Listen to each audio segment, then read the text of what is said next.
Soy Argueta y vengo a felicitar a don Jaime Arellano, un amigo. Buenos días, amigos televidentes, gracias por estar nuevamente en este su programa Jaime Arellano en La Nación. El día de hoy, como todos los martes, vamos a estar platicando con el doctor Francisco Aguirre Sacasa, ex canciller de Nicaragua, ex embajador de Nicaragua en los Estados Unidos, ex funcionario del Banco Mundial. Hoy vamos a estar haciendo un análisis de las principales noticias nacionales e internacionales, sobre todo las internacionales. Vamos a estar hablando con él alrededor de las declaraciones de la subsecretaria Roberta Jacobson sobre las relaciones de los Estados Unidos con Latinoamérica. Vamos a estar hablando alrededor de ayer, tocamos con el doctor Vidauri y el doctor René Vargas el tema de la situación de que un juez federal de los Estados Unidos puso en desacato al gobierno de Argentina. Estábamos a hablar en el tiempo del doctor Alemán, ocurrió algo parecido. Vamos a ver qué impacto va a tener. Vamos a estar hablando de él también alrededor de la última encuesta que salió el día de ayer y las últimas encuestas que han salido en los Estados Unidos alrededor de las elecciones que se van a dar en noviembre sobre el Senado y el Congreso con la Cámara Baja y el Senado en los Estados Unidos. La última que yo vi le dieron un punto menos a los republicanos, pero sí le dan la ventaja de que van a ganar 7 y a perder 1. Entonces siempre ganarían el control del Senado, pero sí, vamos a estar hablando de eso. Antes de entrar con él, 2 comentarios. Me quiero felicitar al Intrama, a las cooperativas de taxi y a la policía, porque van a partir de, creo que de la semana que viene, todos los taxistas en la parte de adelante del carro van a tener que tener un como carnet de este tamaño, donde va a estar la identificación y los datos personales del conductor de ese taxi y toda su referencia, para que eso sirva a los usuarios de los taxistas, para que eso sirva para que tengan sepan claramente que ese es un taxista que está seguro, que está identificado, y si desgraciadamente sucede algo, puedan tener la información al respecto. Eso se hace casi todos los países avanzados, hay esa identificación y ese proceso de identificación, y el que no lo tenga no puede circular.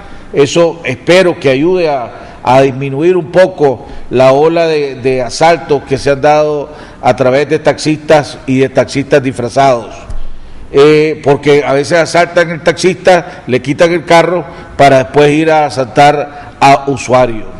Por otro lado, hombre, Bayardo Arce siempre ha sido un político, ¿verdad? Bien ponderado en el sentido de una estrategia de no meter la pata. Pero creo que el día de ayer sí metió la pata y creo que está con una estrategia equivocada.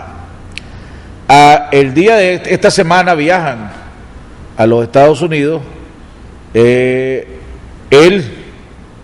creo que acompañado de otros funcionarios del gobierno y gente del sector privado, a tratar de cabildear nuevamente sobre que el Congreso, antes de irse a final de año de las elecciones de noviembre, aprueben los TPL.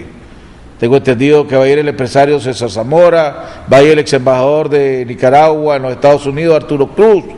La semana pasada creo que estuvo el presidente AmCham, Alfredo Astiles, por allá.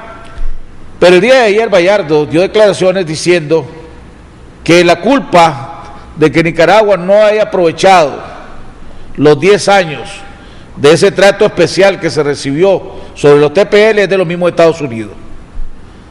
Y que porque en los Estados Unidos hubo la crisis financiera en el 2009, 2010 y 2011, entonces Nicaragua no le pudo sacar provecho a esos TPL y que entonces ellos están en la obligación de renovarlo.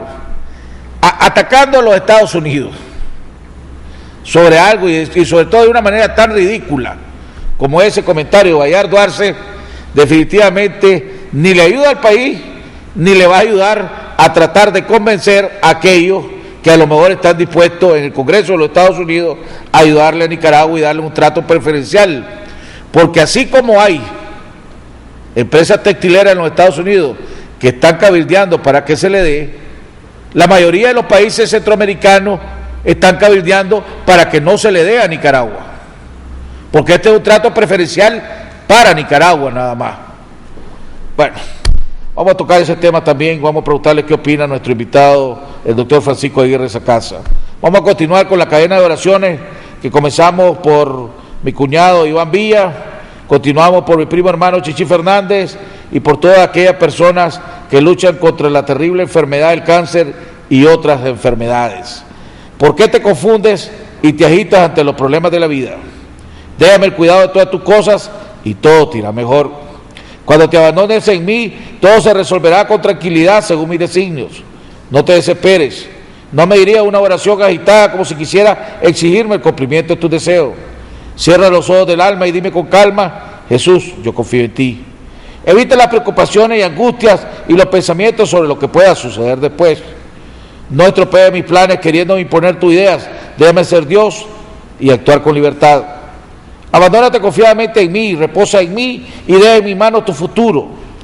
Dime frecuentemente: Jesús, yo confío en ti. Lo que más daño te hace es tu razonamiento y tus propias ideas y querer resolver las cosas a tu manera. Cuando me dices: Jesús, yo confío en ti, no sea como el paciente que le pide al médico que lo cure, pero le sugiere el modo de hacerlo. Déjate llevar en mis brazos divinos, no tengas miedo, yo te amo. Si crees que las cosas se empeoran o se complican a pesar de tu oración, sigue confiando. Cierra los ojos del alma y confía. Continúa diciéndome a toda hora: Jesús, yo confío en ti. Necesito las manos libres para poder orar.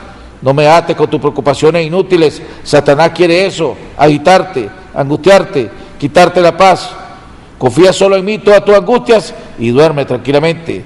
Dime siempre: Jesús, yo confío en ti, y verás grandes milagros. Te lo prometo por mi amor. Vamos a un cambio y regresamos con nuestro invitado, el doctor Francisco Aguirre Sacasa. Ya volvemos.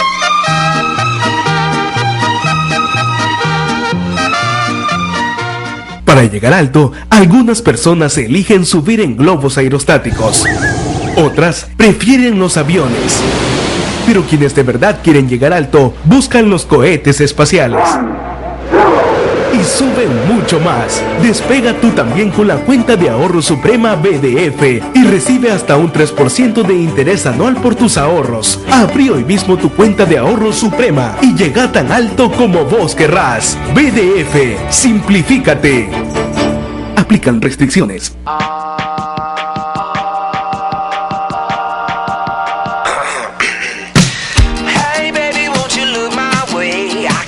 El E1 de Movistar para centrales telefónicas ha transformado la comunicación de muchas empresas, haciéndolas digitales, más eficientes y productivas. En Hispamer, por ejemplo, ahora toda la comunicación es digital, logrando que no se pierda ninguna llamada, donde 30 contactos pueden hablar simultáneamente y la empresa puede usar hasta 100 números telefónicos, gracias a la alta velocidad para la transmisión de voz, datos y videoconferencia que el servicio ofrece. Con nuestro E1 de Movistar en Hispamer hemos bajado nuestros costos de comunicación y ahora los tiempos de respuesta son más rápidos entre la gerencia, los departamentos de la empresa, nuestros clientes y proveedores nacionales e internacionales. Movistar, con soluciones tecnológicas que hacen crecer tu empresa. Yo aprendí el oficio de mis padres. Nosotros somos bien laboriosos y nos conocen bastante por la calidad de nuestro trabajo. Ahora nos buscan para dar consejo. Como dicen mis padres, cada problema tiene su solución. El agente Banpro llega donde nadie ha llegado. Podrás depositar, retirar o pagar servicios. Cuando más nos necesitas, estamos acá, siempre cerca. Agente Banpro. Radio María, formación cristiana y humana, música católica, oración y mucho más. Con 24 horas de transmisión continua en los diferentes departamentos y vía internet en www.radiomaria.org.ni. Realizó tu aporte en el Banco Banpro a nombre de Asociación Radio María. Contactanos en Facebook o llamanos a los números en pantalla. También podés visitarnos en nuestras instalaciones en Bolonia. Radio María, una voz católica en tu hogar.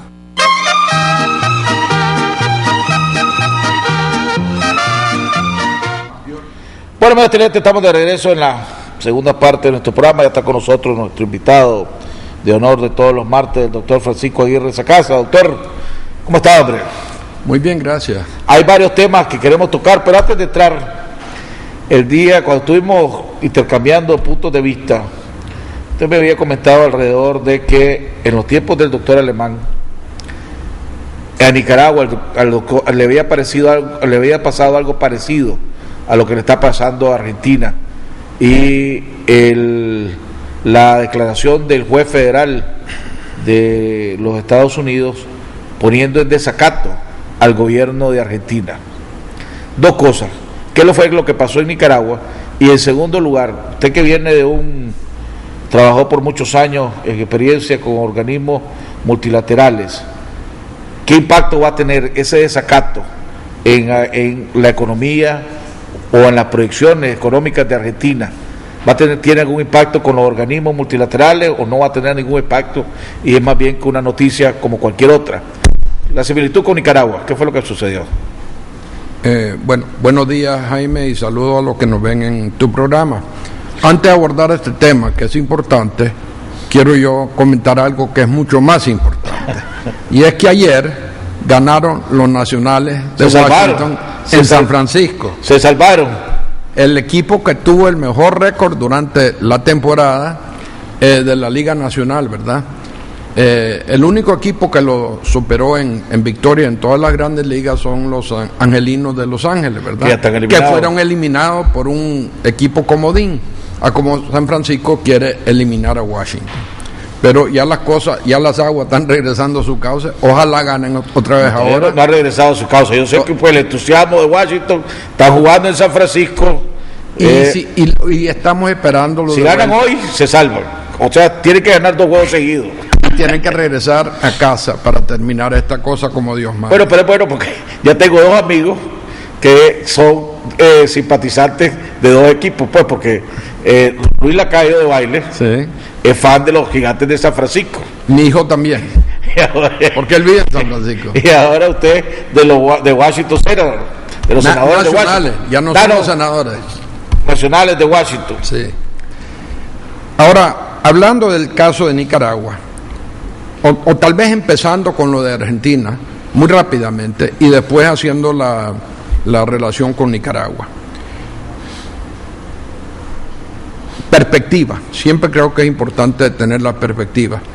¿Te acordás a comienzo del nuevo milenio que Argentina pasó por una profunda crisis económica? Tuvo 4 presidentes en cuestión de meses, se habló del famoso corralito, y llegó a Argentina a tener una deuda que era casi de $100.000 millones, deuda externa, con bancos y compradores de papel de la República Argentina, principalmente bonos, y no los pudo pagar. Entonces, Argentina tuvo 2 reestructuraciones de su deuda. La primera fue en el año 2005, la segunda creo que fue en el año 2010. Y en esas 2 ocasiones lograron que los que tenían esa deuda argentina aceptase una reducción en el valor de su bono del 70%. El 93% de los acreedores de la Argentina, o los que tenían el 93% de esa deuda pública, aceptaron lo que llaman en el mundo financiero una cortada de pelo de 70%.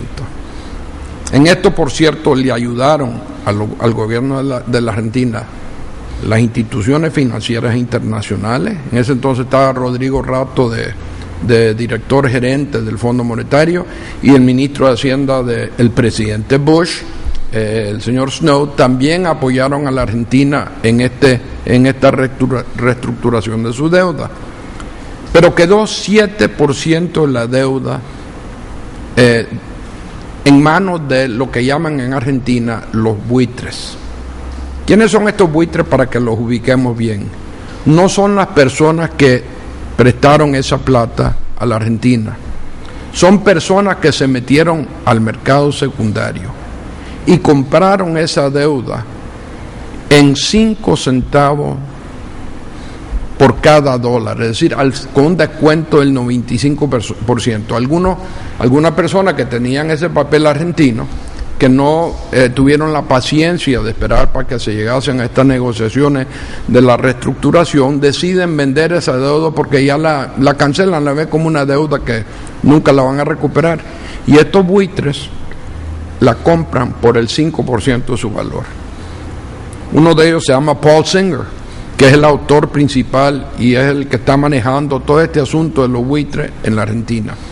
Y este señor, que tiene creo que el 85% de ese 7%, ha gastado más de $7 millones en cabildeo en el Congreso norteamericano para buscar que la Asamblea, que la Cámara Baja, sobre todo del Congreso norteamericano, lo apoye en su esfuerzo de forzar a los Estados Unidos a que él recupere el 100% de su deuda. O sea que no es que esta es una persona que de buena fe le prestó a la Argentina, se equivocó al prestarle a la Argentina y de alguna manera ahora quiere recuperar lo que le prestó hace, 14 años.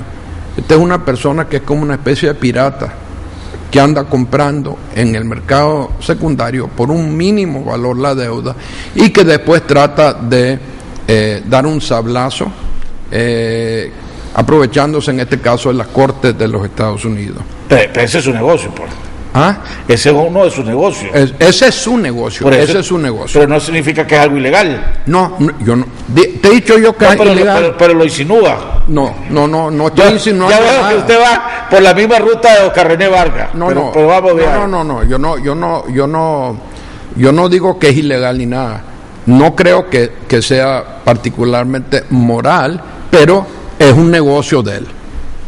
Ahora bien, ¿cuál es la situación actual? Porque ayer ustedes estaban debatiendo, vos le preguntaste a Oscar René y a Noel, que cómo verían las instituciones financieras internacionales la rasurada que le dieron, la pelada que le dieron a aquellas personas y los buitres. Da la casualidad que ayer sale un pronunciamiento del Fondo Monetario, un estudio que se resume después en un pronunciamiento en donde ellos dicen y hacen referencia al caso argentino, lo del Fondo Monetario Internacional, que ellos creen que tiene que haber una reforma adicional a la arquitectura de las finanzas internacionales para hacerle más difícil a personas como este señor Singer aprovecharse de casos como el de la Argentina, porque la preocupación del Fondo Monetario es que si un hombre como Singer logra de alguna manera sacar la suya, en este caso, recurriendo al sistema judicial norteamericano, que no van a poderse lograr reestructuraciones en otros países en el futuro. ¿Por qué? Porque aquellos que entraron de buena fe en la reestructuración, que son la vasta mayoría de los acreedores, van a decir: a mí me penalizaron, yo acepté dar una rebaja del 70% en el caso de la Argentina, y este señor que ni siquiera le prestó plata a la Argentina, podría sacar un 100% o un 90% o un 70%. Esa es una manera de ver la moneda. No, la moneda tiene dos caras. No, pero vos dijiste, vos estabas preguntando ayer qué pensarán las IFIs. Yo lo que te quiero comentar a vos con esto es que el Fondo Monetario y el Banco Mundial, que participan activamente en buscarle salida a las deudas cuando se ponen eternas, como la tuvimos nosotros aquí en Nicaragua, y que necesitan una reestructuración, estas IFI están claramente en contra del actuar de inversionistas, llamémoslo así para no antagonizarte. Son inversionistas como el señor Singer. Entonces estoy contestándote categóricamente cómo reacciona la IFI, y si querés te mando por correo electrónico para que vos, claro, pero lo que yo digo es, y para pues no poder entrar en el debate en este tema, de que también es peligroso si de repente los bonos que emite cualquier país y uno invierte en esos bonos con la confianza de que son los bonos más seguros, porque son los bonos de un estado, de un país, o el documento, como le quieran llamar, pues ese documento. Pero si de repente un país se puede salir con la suya y decir, mira, vos me compraste unos bonos y yo te ofrecí pagarte tanto, y la verdad la cosa es que, hombre, no te voy a pagar eso, te voy a pagar menos, y si no te parece, bueno, ¿verdad? Y si te parece bien, y si no, también, si no, no te pago. Entonces, esa estabilidad que supuestamente debe venir y deben de dar los bonos del Estado, se pierde también, porque entonces, ¿qué seguridad va a tener aquel inversionista? El valor de los bonos, me imagino yo, bien, tiene que perder su solidez, pongámosla, porque Argentina no es que no puede pagarlo, sencillamente dice no quiero pagarlo, porque ahorita sería un golpe fuertísimo para la economía argentina el pagar la totalidad de lo que le debe a aquellos que de buena fe aceptaron la reducción, y además al señor Singer. Sería un golpe fuertísimo, pero a la arquitectura financiera internacional sería un golpe mucho más fuerte. Tomemos el caso de Grecia, o el caso de Chipre, o el caso de España, o cualquier país que por diversas razones entre en una situación económica difícil, a como entraron muchos países europeos. No vamos tan largo aquí. Los bonos con que le pagó el gobierno de Nicaragua a los expropiados. Uh-huh. Los expropiados vieron en un momento dado que decían, jodido, yo necesito ver mi plata ya, y empezaron a venderlos, y vendieron los bonos a 15 centavos, a 10 centavos, 20 centavos, es más, los más que creo que fueron a 25 centavos. Pero aquellos que se arriesgaron y dijeron, en algún momento se la voy a poder cobrar al gobierno, tomá, yo te lo compro a 25 centavos porque vos necesitas la plata. Sí. Pero eso que tienen ahorita y que aguantaron, en algunas ocasiones los bancos se lo ha tenido que recibir el gobierno al 1 por 1. Sí. Entonces le va a decir a esos que compraron, es que yo no te voy a aceptar el 1 por 1 porque vos le compraste a aquel a 25 centavos, a 10 centavos, no, papá, pero espérate, te voy a pagar los 10 centavos. Fíjate qué interesante el ejemplo que me has dado de los BPI. Es cierto que cuando se emiten los BPI y había cero confianza en la capacidad de Nicaragua de repagar, porque estábamos saliendo de la década de los 80 y el gobierno de doña Violeta estaba emitiendo estos BPI para ver cómo le daba un alivio a las personas que habían sido ilegalmente expropiadas. ¿Qué empieza a imperar en ese momento? El mercado, sin intervenciones de corte y nada más, ¿verdad? Y entonces Jaime Arellano decide que él no confía en la capacidad del gobierno de Nicaragua de repagar, digamos. Y entonces yo te digo, Jaime, yo estoy dispuesto a ayudarte a vos. Y nosotros negociamos un precio que, como bien decís, en ese momento estaba a 15 centavos del dólar. El señor Singer compra a 5 centavos por dólar. Independientemente a cuánto haya comprado, lo que sea. Pero, ¿qué pasó con Francisco Aguirre Sacasa? Él puede quedarse con ese BPI que le compra Jaime Arellano hasta que se venza, hasta que le crea, exactamente. Y él logra una rentabilidad. Si compró al 15%, de tal vez 40% en ese bono. Pero lo que me estimula a mí a comprarte a vos es justamente la expectativa mía de que el gobierno va a poder en un momento pagarlo a como lo ha estado pagando todo el tiempo con gran fidelidad, y yo soy premiado. Y también puedo haberlo vendido yo antes de que llegara a su maturación. Entonces el mercado funcionó allí. Pero en este caso el señor Singer es una persona que recurre a las cortes norteamericanas, a una corte de instancia baja, y yo no me sorprendería que este caso llegue hasta la Corte Suprema. Porque el gobierno de Argentina no quiere pagar, doctor Aguirre. El gobierno argentino entró a un acuerdo. Mucha gente compró esos bonos aquí en Nicaragua para pagarle deudas al Estado, y el Estado la tuvo que aceptar al 1 por 1. La diferencia es que si Jaime Arellano no tenía los reales para aguantar, y estaba desesperado por los reales, y Francisco Aguirre sí tenía los reales. Entonces Francisco Aguirre me decía, mira, matemos 2 pájaros de un tiro, yo necesito esos bonos porque tengo una deuda con el Estado. Sí. Entonces vos necesitas los chapulines ya te doy los chapulines, sí. Yo te lo agarro y me voy al Estado a decirle, mira, la deuda que yo tengo te la voy a pagar con tus bonos. Y todo funcionó bien porque fue el libre mercado el que hace. Pero el problema es que ahora aquí en este caso dice, el señor Singer, no te quiero pagar. El señor Singer, lo que está diciendo la Argentina es, ellos cometieron errores, que vos lo señalaste, aceptaron la jurisdicción de una corte norteamericana, y los argentinos aceptaron un principio que se llama el par y paso, que todo el mundo tiene que ser pagado por igual, y la corte interpreta eso, que hay que pagarle al señor Singer el 100%, ¿verdad?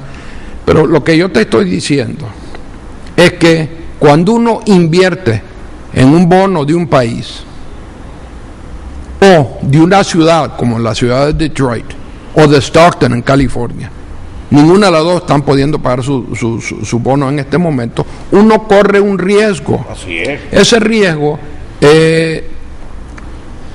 debería de reflejarse en el costo que uno recibe o el beneficio que uno recibe. Ese riesgo, y usted vuelve a tocar un tema clave. La Argentina, en cuanto aceptó que fuera un juez el que decidiera, él perdió ya ahí todo el derecho a reclamo.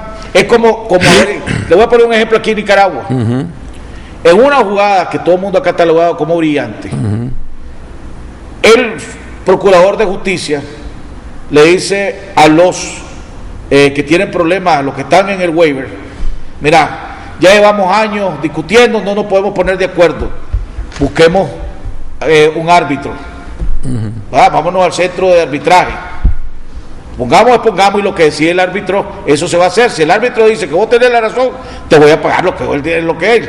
Pero si el árbitro dice que yo tengo la razón, vos tenés que aceptar, va de viaje, vámonos donde el árbitro. De repente el árbitro viene y dice, mira, el reclamo de Francisco Aguirre es el correcto, procurador, pagarle. Y el procurador dice, no te voy a pagar porque no me parece. Y espera, tú metiste, si ya te sometiste al árbitro, me vas a venir después a decir que no aceptas la decisión de alguien que vos habías dicho que está bien que fuera el que decidiera. Es por varios lados. Argentina está jodido y tiene que pagar. Bueno, vamos a llegar después a la cuestión de Moody's, pero lo que yo quiero decirte vos primero es que las IFI están del lado de la Argentina en este caso, así como estarían del lado y estuvieron al lado de Nicaragua en otro caso. El gobierno norteamericano también está del lado de la Argentina y estuvo del lado de la Argentina en el momento de la reestructuración, cuando estaba Kirchner el presidente. Pero no es correcto. Bueno, esa es tu apreciación. Sí, mi percepción es la siguiente: uno tiene que buscar, como decía el filósofo inglés Jeremy Bentham, el mejor bien para el mayor número de personas.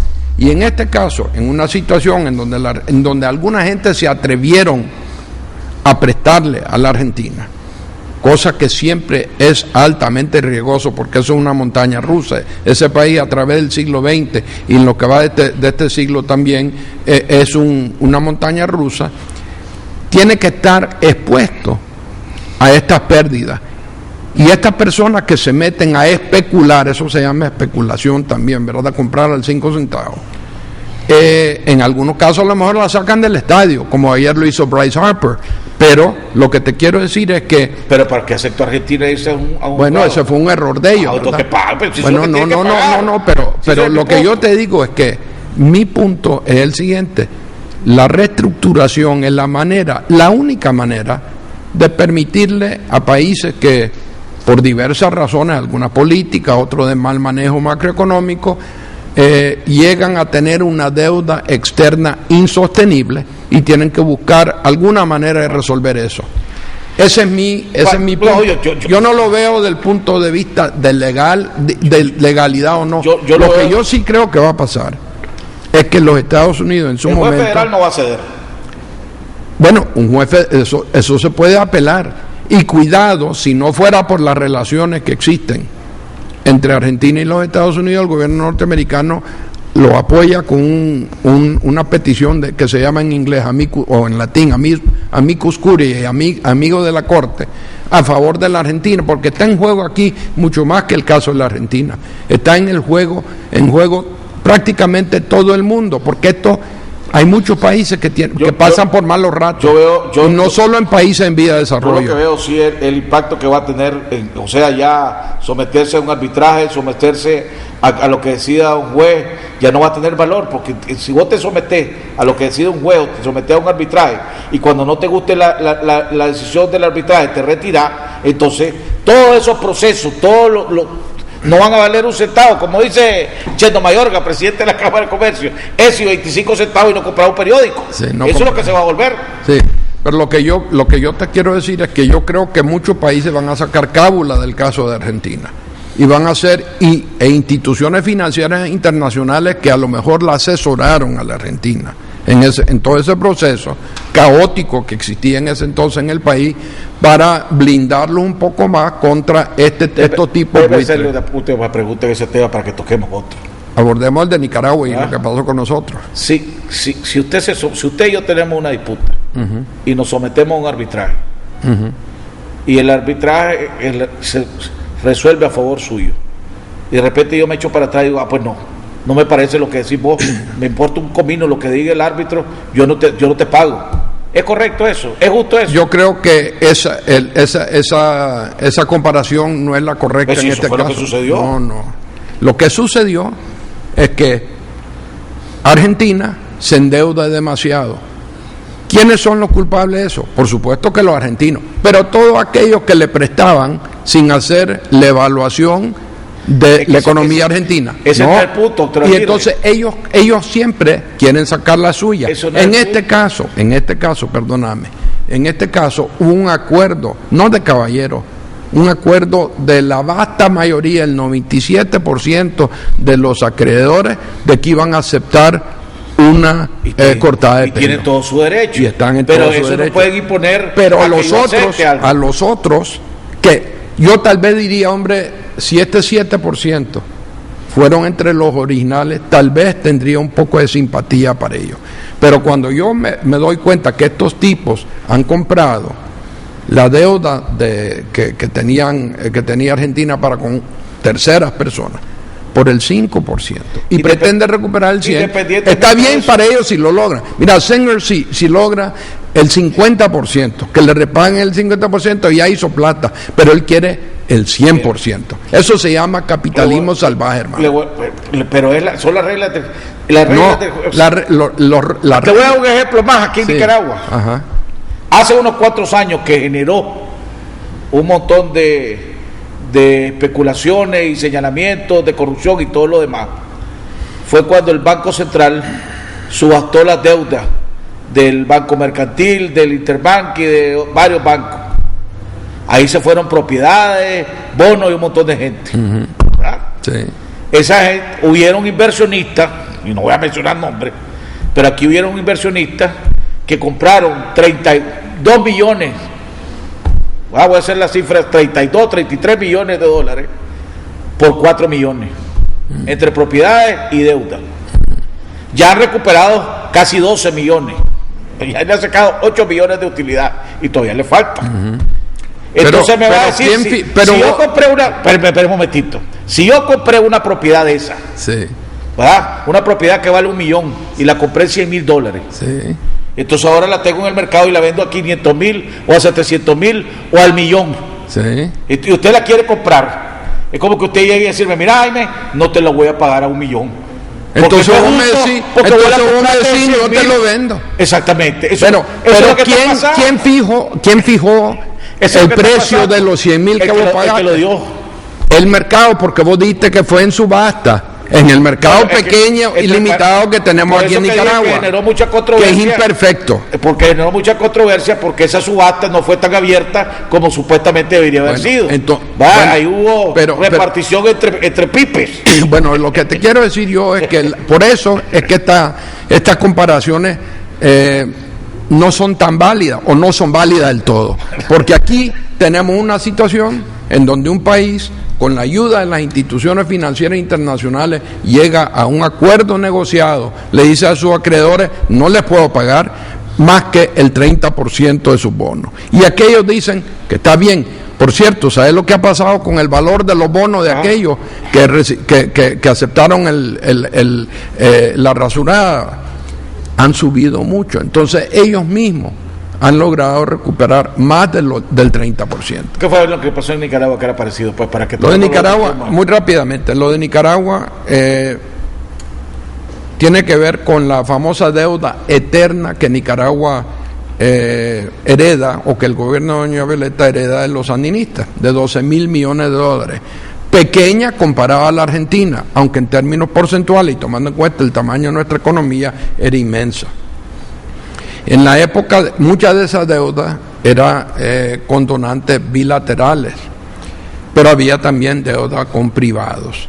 Entonces, llegó a una condonación de una parte de esa deuda durante la época de doña Violeta, pero quedaba un enorme monto de plata que se debía y que no se logró cancelar a través de lo que se llama la iniciativa GPK en la época de Alemán.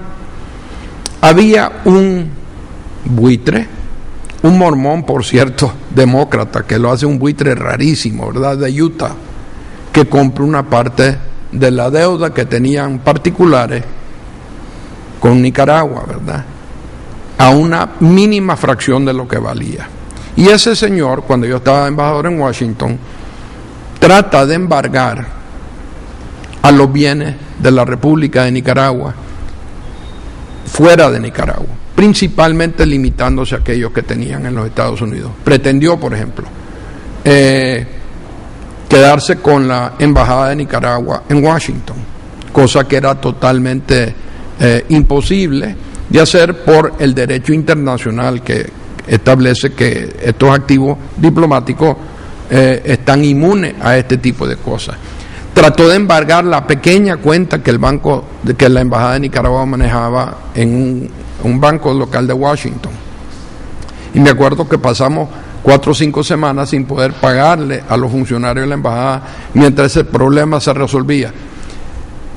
Trataron de embargar y de confiscar una cuenta mucho más importante que tenía Nicaragua con el Banco de Reserva Federal de Nueva York, en donde depositaban las IFIs, el Banco Mundial, el Banco Interamericano, el Fondo Monetario, plata que después de allí se traspasaba a Nicaragua a través de ese canal. Y allí, al igual que en el caso de la Argentina, y con el apoyo del Tesoro norteamericano y de las instituciones financieras internacionales, este buitre de Utah no logró sus objetivos. Ahora, en ese caso, él no nos llevó a nosotros a la corte, porque no estaba inscrito esa modalidad, o tal vez porque los montos no la justificaban. No estamos hablando de 80.000 millones de dólares, estamos hablando de 12.000 millones de dólares. Entonces, finalmente lo que pasó es que él desistió de sus intentos de recuperar esa plata que él había comprado, como te digo, por 3 o 5 centavos. Y a lo mejor lo quiso después de comprar BPI por el 15% y así sacar su rendimiento, ¿verdad? Pero durante un tiempo estábamos con mucha dificultad, y eso fue una de las cosas, por cierto, Jaime, que nos hizo a nosotros para tratar de evadir los intentos de él de tener acceso a nuestra plata, empezar a canalizar recursos nicaragüenses a través de Panamá. Bueno, en parte parecido, pero también porque ustedes nunca aceptaron, nunca fueron a corte y nunca aceptaron la jurisdicción. Y a él nunca se le ocurrió llevarnos a la corte. Y nunca aceptó Nicaragua la jurisdicción de una corte norteamericana para resolver el caso, que es el problema de Argentina. Y logramos nosotros que finalmente se condonase la vasta mayoría de esas deudas. Vamos a un cambio y regresamos en la segunda parte con el doctor Aguirre para toquemos el futuro del Cumbre de las Américas, que se va a hacer en Panamá, y las declaraciones de la subsecretaria Roberta Jacobson alrededor de las relaciones de Estados Unidos con Latinoamérica.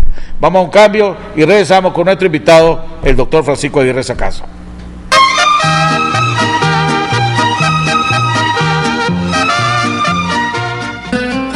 Agroalfa, enriquecemos tus cultivos. Venta de agroquímicos, fertilizantes, equipos y veterinaria. Visítenos en nuestras 9 sucursales: Chinandega, León, Huigalpa, Sébaco, Estelí, Jinotega, Matagalpa, Malacatoya, Casa Matriz en Managua, Semáforos Guanacaste 150 metros al sur. Edificio Agroalfa. Teléfonos 2341-2165, 2266-0188. Para más y más cosechar, solo productos Agroalfa debes aplicar. Agroalfa, enriquecemos tus cultivos. Radio María, formación cristiana y humana, música católica, oración y mucho más. Con 24 horas de transmisión continua en los diferentes departamentos y vía internet en www.radiomaria.org.ni. Realizó tu aporte en el Banco Banpro a nombre de Asociación Radio María. Contactanos en Facebook o llamanos a los números en pantalla. También podés visitarnos en nuestras instalaciones en Bolonia. Radio María, una voz católica en tu hogar. Todos sus servicios corporativos con un solo proveedor. Claro. Potencialice los recursos de telecomunicaciones de su empresa con las soluciones que brinda Claro Corporativo. Móvil corporativo. Planes móviles a la medida de su empresa con las mejores tarifas del mercado. E1 telefónico. Maneje con eficiencia un alto volumen de llamadas, gestionando hasta 30 llamadas de forma simultánea. Internet corporativo. Navegue ilimitadamente a máxima velocidad con la seguridad y eficiencia que le brinda la red más estable y confiable del país. Datos corporativos. Transmisión de datos privada y permanente con cobertura nacional e internacional y tecnología de punta. Optimice su empresa con Claro Corporativo.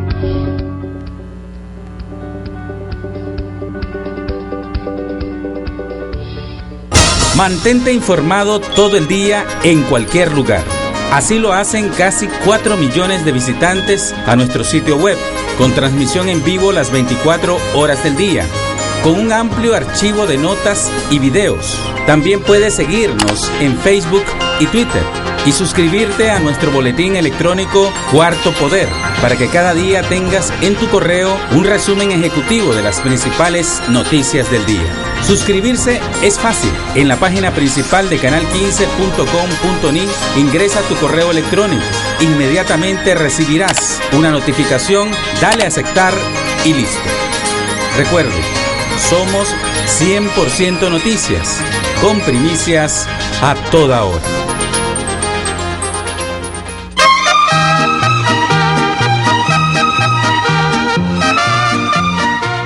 Bueno, amigos televidentes, estamos de regreso en la recta final del programa. Un día de esto vamos a dejar abierta la cámara a la hora de los cortes comerciales, porque los debates continúan. Seguimos siendo amigos. No, siempre. Ya me acusó de derechista extremo. Antes de entrar, hablando de derecha extrema, antes de entrar a hablar sobre la declaración de la subsecretaria Jacobson sobre el tema de Latinoamérica, ha salido un debate aquí en el programa con mis invitados de los lunes, con el doctor Oscar René Vargas y el doctor Noel Vidaurre Cuello.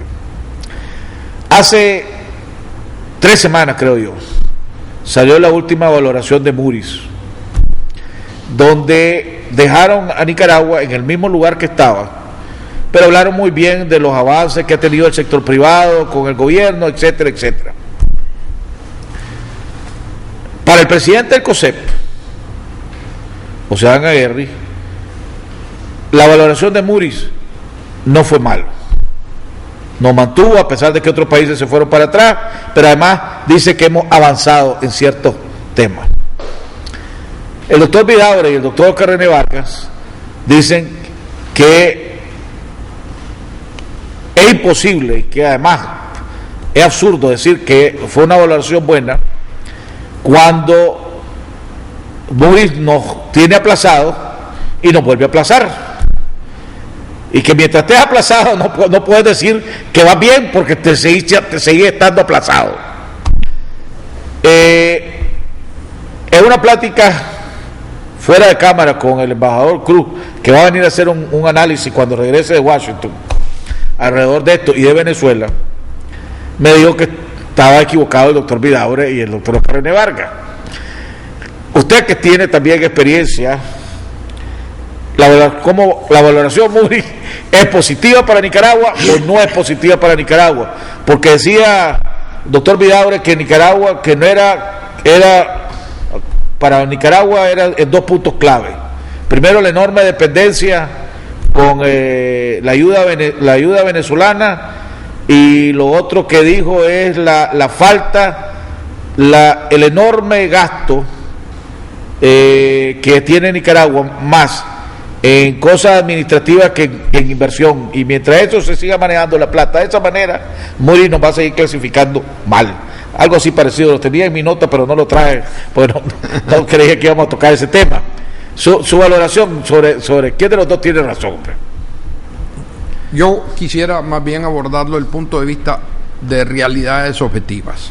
Primero, hace 10 años o hace 5 años, de las 3 empresas mundiales que valorizan a la capacidad de un país de endeudarse, o de una empresa, Fitch, Moody's y Standard & Poor's, ninguna de ellas valoraban al papel de Nicaragua, porque sencillamente éramos considerados un país que no era sujeto de crédito, que ni siquiera valía la pena evaluarlo, porque todo el mundo veía a Nicaragua como un país que tenía que ser, que estaba en la fila de los mendigos, que tenía que depender exclusivamente de las IFI y de aquella inversión privada, no en papel, no en bonos, sino que más bien física, pues, en los países. La única de esas 3 que en este momento está valorando a Nicaragua, calificando a Nicaragua, es Moody's, que ha calificado a Nicaragua como 3B. 3B. Que es una clasificación aplazada, ¿no? 3B obviamente no es AAA, que es lo que, por ejemplo, tiene el Banco Mundial o el Fondo Monetario, y que en 2 de las 3 agencias continúa teniendo el gobierno norteamericano, aunque en una de ellas está a AA. Entonces, estamos lejos de estar en esa categoría. Oficialmente, 3B significa que Moody's considera que Nicaragua está en la pantalla de radar por lo menos un calificador, pero que el papel que pudiese emitir Nicaragua tendría que ser considerado por aquellos inversionistas como altamente especulativo. En el vernáculo de Wall Street sería un papel chatarra, junk bond. Hay muchas empresas que vos y yo conocemos, importantes, que todos los que nos están viendo conocemos, y que de repente sus bonos se califican como junk bond, pues como chatarra. Pero no quiere decir que no tiene algún valor. Y hay siempre algunos especuladores que están dispuestos a meterse, porque los rendimientos, volvemos otra vez al mecanismo del mercado, para esos junk bonds es alto. Ahora, ¿qué es la explicación que da Moody's para eso? ¿Y cuál es la historia? Creo que fue en el año 2010, estábamos en una categoría todavía más baja.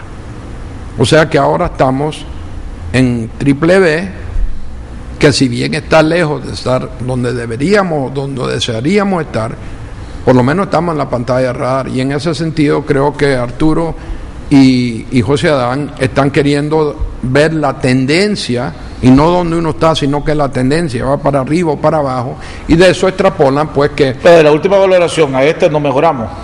No, pero nos hemos mantenido en un punto estable, y eso dice específicamente la valoración de Moody's. Ese es el punto de Vidaurre, dice, aunque nos mantuvieron, pero nos mantuvimos aplazados. O sea, seguimos siendo un país de alto riesgo, un país de alto especulativo, ahora, entonces no hemos mejorado. ¿Por qué? No, porque hay unos países que son BBB y que tienen al lado de ese BBB negativo.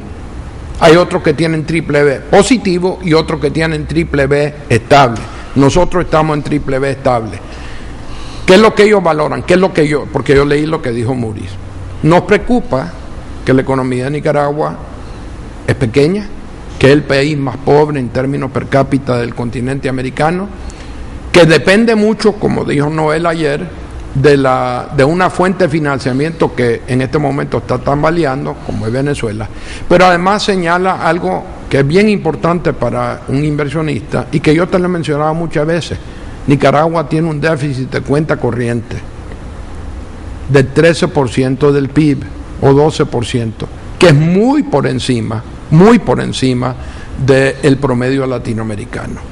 Y eso quizás más que cualquiera de los otros factores es el que está impactando al rating de Nicaragua en este momento. Esas son las realidades objetivas. Quisiera mencionarte algunos países que tienen un rating inferior al nuestro, más aplazado que nosotros, pues digamos. Acabamos de hablar de uno de ellos, Argentina. Vecinos aquí de nuestro, del mismo vecindario, Belice, Cuba, Ecuador, Venezuela, Jamaica, del vecindario, ¿verdad? Y si nos vamos un poco más allá, países que tienen un rating y peor, no igual, peor que el de Nicaragua, incluyen a países europeos como Chipre, Ucrania y Grecia.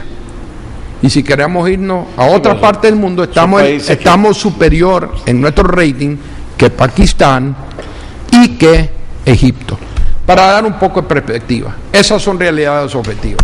Aprovechemos el tema de los últimos 10 minutos que nos quedan, las declaraciones de la bueno, antes, hombre, esas declaraciones que dio Bayardo Arce,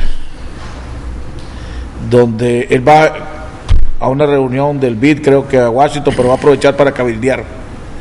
Y el día de ayer dijo que él iba, que los Estados Unidos tenían una responsabilidad moral para extenderle vuelve otra vez la dimensión moral para los TPL, porque que Nicaragua no haya aprovechado, ¿verdad? Es culpa de los Estados Unidos por la crisis financiera del 2009 al 2011, y que por lo tanto Nicaragua perdió 3 años, ¿verdad? Porque los mercados estadounidenses se cerraron y que entonces tenían que hacerlo. Esa es una estrategia correcta. Pues usted oyó mi comentario y dije que entrando a palos no te van a abrir la puerta. Bueno, en primer lugar creo que esas declaraciones no van a calar allá en Washington. No porque la gente no la va a querer escuchar, es que no van a saber que dijo eso. Pero yo le daría a Bayardo altísimas calificaciones por su creatividad en cuanto a ese argumento, porque ese jamás se me hubiera ocurrido a mí. Pero él dio otra declaración que para mí fue mucho más importante que la que vos estás mencionando. Cuando a él le preguntan sobre el canal de Nicaragua. Digo que no sabe nada. Y dice que no sabe nada y que nada de eso ya ha llegado al equipo económico. Sí. Ahora, eso es una poderosa declaración de una persona que tiene la autorización y el peso político como para comentar. Y para negociar. Y para hacer todo, pues en realidad en el país. Entonces, yo te digo una cosa, yo tengo mucha admiración para Bayardo. Creo que es un excelente comunicador. Ahora vemos que es muy creativo también.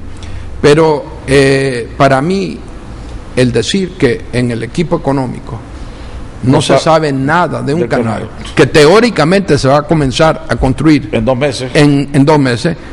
Creo que es una manera elegante de decir esta cosa es un castillo en el pero ya que toquemos ese tema.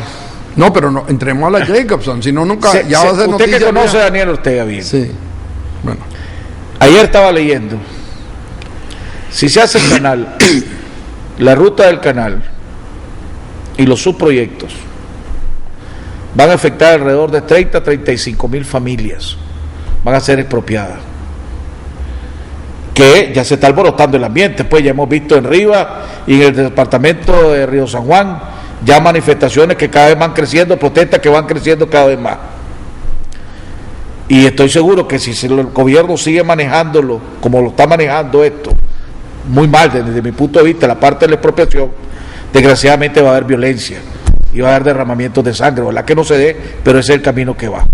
¿Usted cree que el presidente Ortega se va a arriesgar a crear ese ambiente negativo si realmente no se va a dar?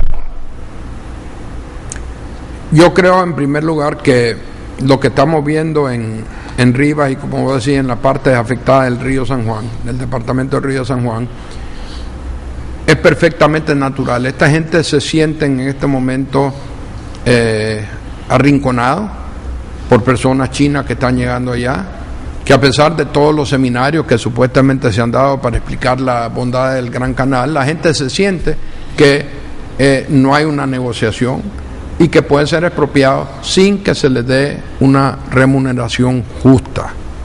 Y eso tiene alborotada a la gente. Fíjate que lo que se ha dado en Rivas y lo que se ha dado en el departamento de Río San Juan es algo que los partidos políticos hasta la fecha no han podido realizar ahora en Managua, o en ninguna de las grandes ciudades de la República. Aunque noté que Víctor Hugo Tinoco dijo que el MRS en el año entrante va a hacer concentraciones grandes pues en el país. Pero obviamente yo creo que se ha manejado muy mal lo del canal. No se ha manejado de una manera seria. Y lo único que yo añadiría a ese punto es que ojalá se cumpla lo que te dijo Telémaco a vos acá, que si no hay canal, no hay subproyectos. Porque si esto queda en un plan para facilitarle negocio con amarres a socios de Daniel Ortega en cualquier parte de Nicaragua, so pretexto de que de alguna manera esto es parte del acuerdo el leonino que se firmó con los chinos, eso sería un irritante enorme para la tranquilidad y la armonía que el país necesita. Declaraciones de la subsecretaria, ¿qué fue lo que más le impactó? Bueno, esta es una conferencia de prensa que ella da una vez al año. La da en la ONU cuando ella va con toda la delegación del presidente de los Estados Unidos, en este caso Obama, a Nueva York. Y se reúne con los medios de comunicación que están interesados en temas latinoamericanos, tanto aquellos que están en la ONU como otros que están en Washington y que están conectados con ella a través de una versión grande de Skype, digamos. Y ella en su introito aborda los temas que son los más importantes en el mundo en ese momento, temas como el ébola, temas como el terrorismo fundamentalista islámico, temas como el cambio climático, temas que en el fondo no les interesan a los periodistas latinoamericanos. Y la parte jugosa, la parte en donde se abordan temas espinosos son justamente en la pregunta y la respuesta. ¿Cuáles de esas preguntas y respuestas para mí fueron las más interesantes?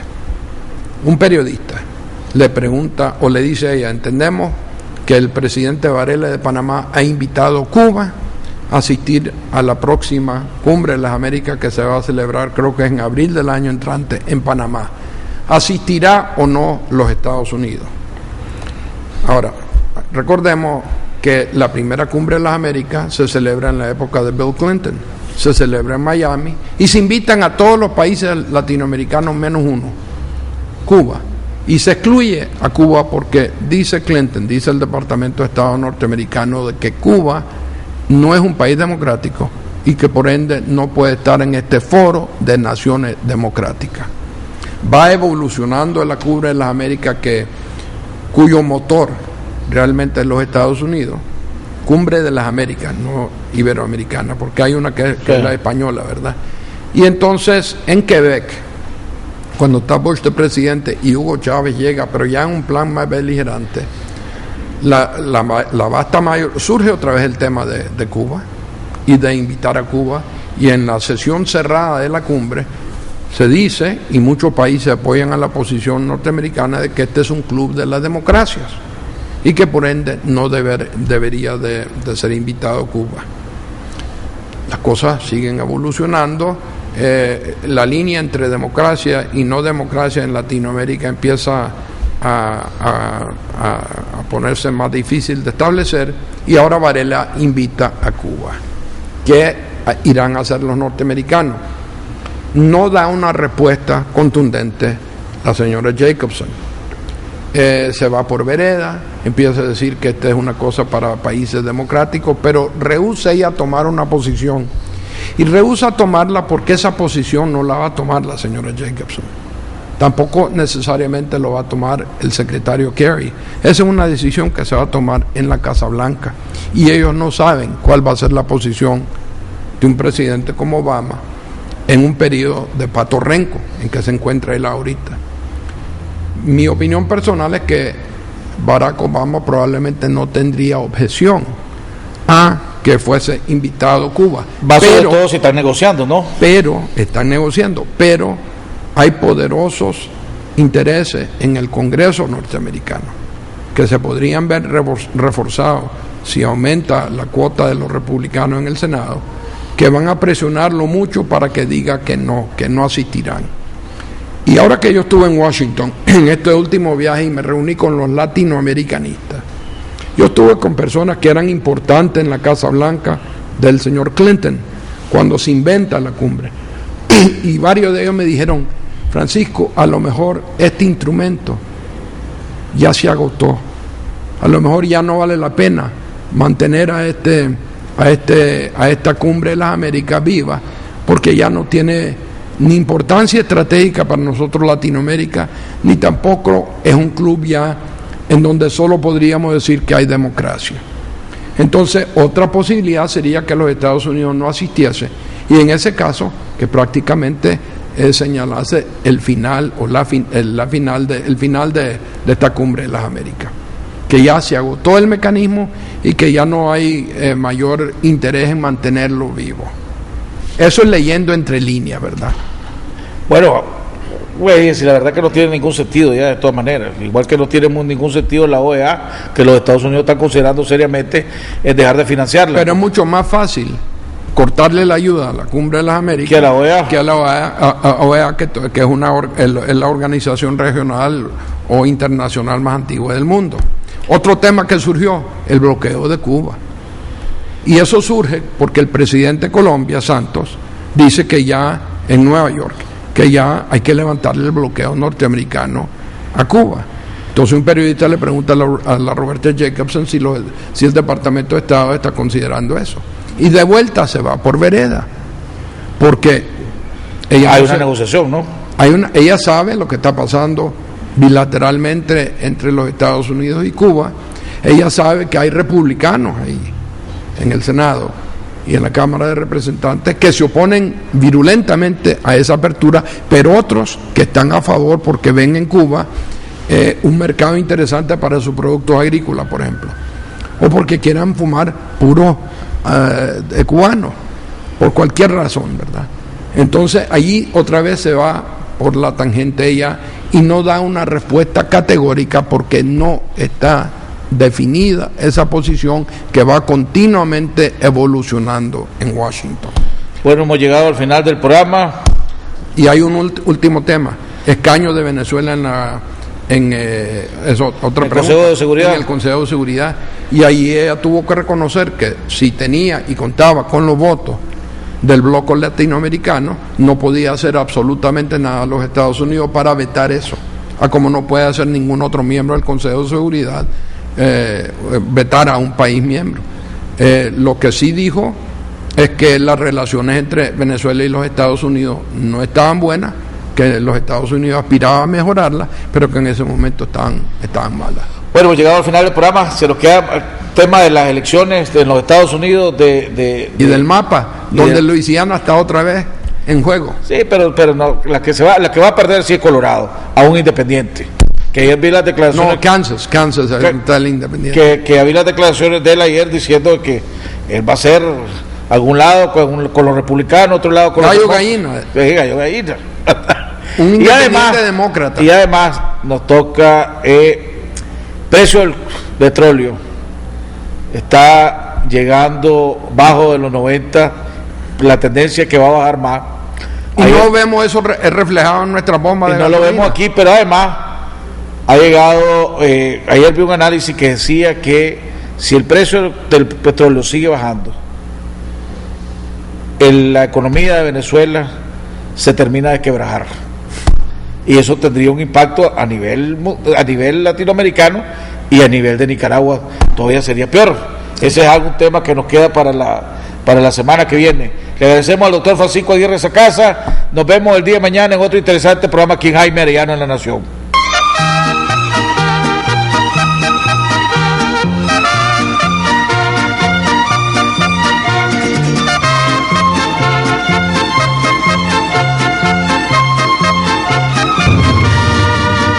De muy lejos yo vengo a cantar, soy del campo y del pueblo querido, soy Argueta y vengo a felicitar a don Jaime Arellano, un amigo